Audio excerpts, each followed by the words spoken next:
Hello everyone शांति पाठशाला को मु आपण मानंकु स्वागत जनाउछि।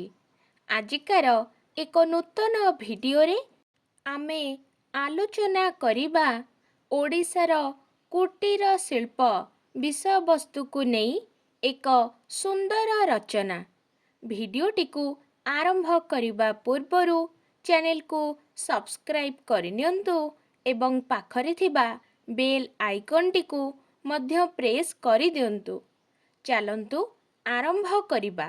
उत्कल कलार देश बोली ओडिशार नाम उत्कल। ओडिशार शिल्पकला और वाणिज्य व्यवसाय बहु कालरू पृथ्वी रे प्रसिद्धि लाभ करी आसीछि। शिल्पकलार चातुरी एबे मध्य पुरी कोणार्क भुवनेश्वर आदि स्थान रे देखिबाकू मिलुछि। घरे बसी जेउ शिल्प करी जीविका अर्जन करा जाए ताहा ही कुटीर शिल्प। एहार नाम हस्तशिल्प ओ गृह शिल्प। गृह बा कुटीर मध्यरे जेउ शिल्प करा जाए ताहा कुटीर शिल्प। सूता कटा, लुगा बुणा, कंसा बासन तियारी, नाना प्रकार अलंकार तियारी, बेत बाउंस तियारी जिनिस, काठ काम, पत्थर काम, खेलना तियारी आदि कुटीर शिल्पर अंतर्भुक्त।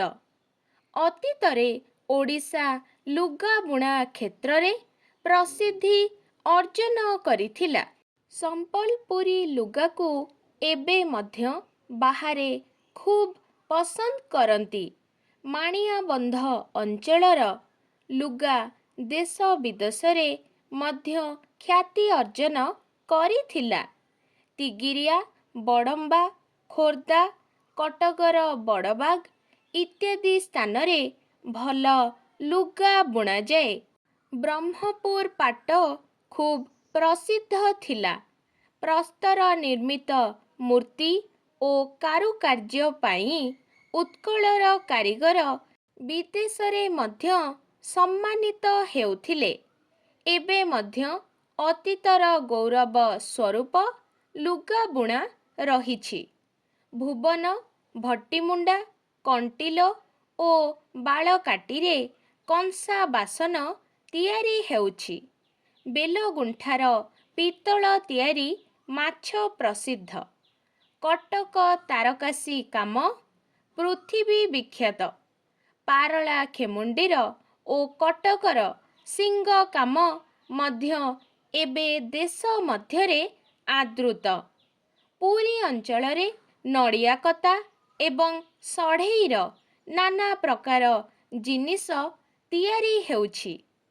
कुटीर शिल्पर विकास पाई ओडिशारे प्रचुर सुविधा सुजोग रहिछि।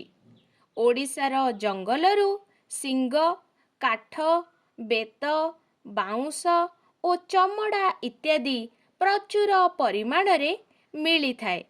मफसल अंचलरे काइंच, बेणामूल, कियापत्र, चेर, छण, तालपत्र, खजुरी पत्र, सोल इत्यादि मिली थाए। बेतरे टोपी, थली, चौकी, टेबुल इत्यादि हुए। कदली पटुका, घास इत्यादिरु आसन, तलेई, चांगुड़ी, बोझ, कुला आदि तियारी होइथाए। तालपत्र ओ खजुरी पत्ररे आसन ओ थली मध्य तियारी हुए।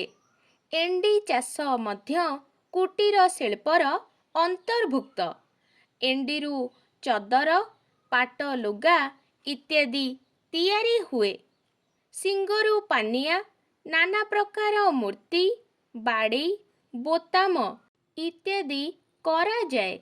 यंत्र शिल्पर आगमन फलरे कुटीर शिल्प ह्रास पाइछि। पूर्वे जेउ पदार्थ हातरे तियारी हेउथिला एबे ताहा यंत्र द्वारा प्रचुर परिमाणरे तियारी हेउछि। तापरे ଯନ୍ତ୍ରଶିଳ୍ପଜାତ ଜିନିଷ କମ୍ ମୂଲ୍ୟରେ ମିଳୁଅଛି। କୁଟୀର ଶିଳ୍ପଜାତ ଦ୍ରବ୍ୟର ମୂଲ୍ୟ ଅଧିକ, ତେଣୁ ଲୋକେ ଯନ୍ତ୍ରଶିଳ୍ପଜାତ ଦ୍ରବ୍ୟ କିଣୁଛନ୍ତି।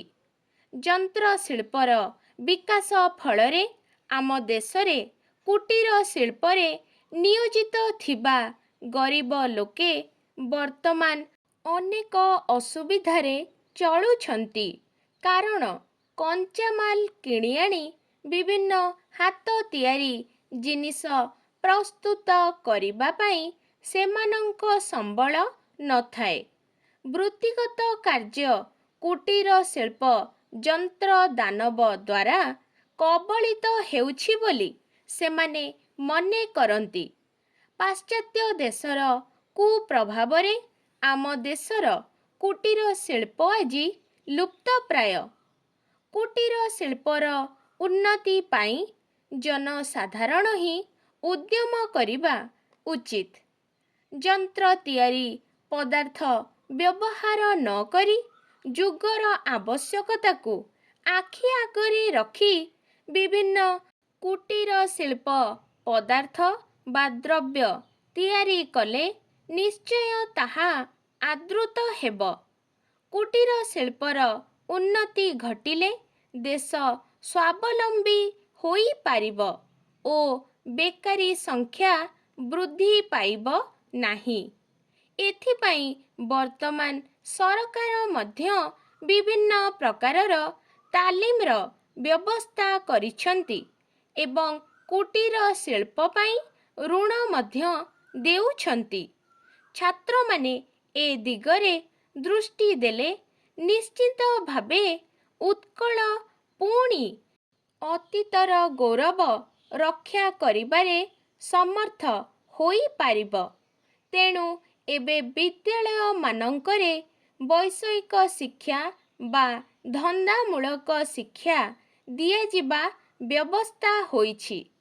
ବର୍ତ୍ତମାନ ଦେଶର ଆର୍ଥିକ ସମସ୍ୟା ଓ ବେକାର ସମସ୍ୟାକୁ ଦୂର କରିବା ପାଇଁ କୁଟୀର ଶିଳ୍ପର ଉନ୍ନତି ଏକାନ୍ତ ଆବଶ୍ୟକ। ଉତ୍ସାହର ସହିତ ଉଦ୍ୟମ କଲେ କୁଟୀର ଶିଳ୍ପର ବିକାଶ ଘଟିପାରିବ ଏବଂ ଦାରିଦ୍ର୍ୟ ଦୂର ହୋଇପାରିବ।